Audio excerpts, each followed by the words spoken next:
ఇవాళ ప్రభుత్వంలో ఉన్నది కాంగ్రెస్ పార్టీ, కేంద్రంలో అధికారంలో ఉన్నది భారతీయ జనతా పార్టీ. ఈ అంశం మీద మీరు ఒక్కటి దయచేసి మీ మీడియాను కూడా ఈ విషయంలో మీరు ఏమనుకున్నా సరే, మీరు కూడా కళ్ళు చెవులు ముక్కు అన్నీ మూసుకున్నారు 4 రోజులు. అసలు ఒక స్క్రోలింగ్ కూడా వేయలేదు మీడియా. సిగ్గుపడాలి తెలుగు మీడియా. జాతీయ మీడియాలో వచ్చేదాకా తెలుగు మీడియా కనీసం సోయి కూడా లేదు.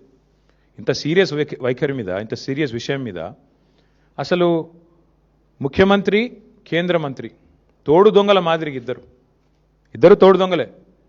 ఒక మైనర్ బాలిక మీద అఘాయిత్యం జరిగితే ఈ రాష్ట్రంలో కంప్లైంట్ తీసుకోవడానికి పోలీసులు నిరాకరించారు. ఎవడండి ఈ రాష్ట్ర హోంమంత్రి? ముఖ్యమంత్రి గారు కాదా? ఆ అమ్మాయిని సతాయించి, తల్లిదండ్రులను సతాయించి 6 గంటలు పోలీస్ స్టేషన్లో కూర్చోబెట్టి వేధించి చివరికి కౌంటర్ కేసు పెట్టించారు. ఎవరు పెట్టించారండి ఈ రాష్ట్రంలో? వాస్తవం ఏంటి అసలు?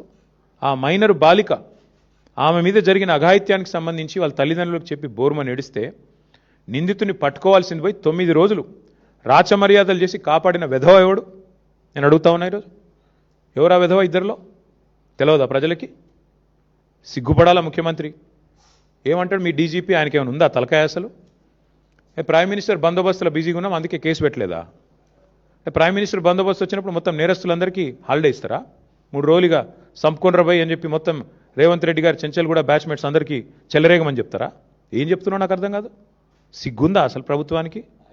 మేము 10 రోజులు మౌనంగా ఉన్నాం. ఎక్కడ ఒక అమ్మాయి విషయం కదా, సెన్సిటివ్ విషయం కదా అని మౌనంగా ఉన్నాం.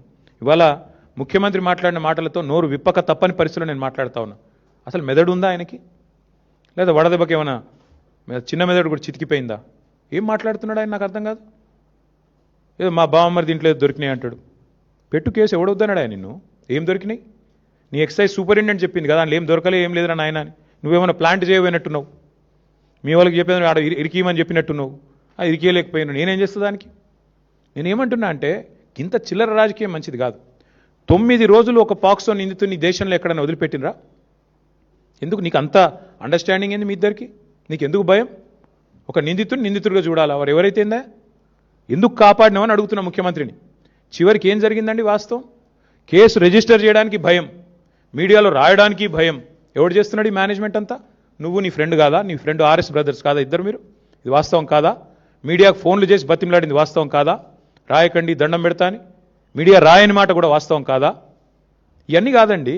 9 రోజులు ఒక నిందితుడిని దాచిపెడితే ఇంకొక సామాన్యుడైతే ఊకుంటారా పోలీసులు? వాళ్ళ తల్లిని తండ్రిని తీసుకొచ్చి పోలీస్ స్టేషన్లో కూర్చోబెట్టారు. అంటే ఇక్కడ కేంద్ర మంత్రి కాబట్టి స్పెషల్ ఎక్సెప్షనా? అంటే నువ్వు రేపు చేయి, మర్డర్ చేయి, ఏమైనా చేయి, కేంద్ర మంత్రి కొడుకైతే మేము ముట్టుకోమనా?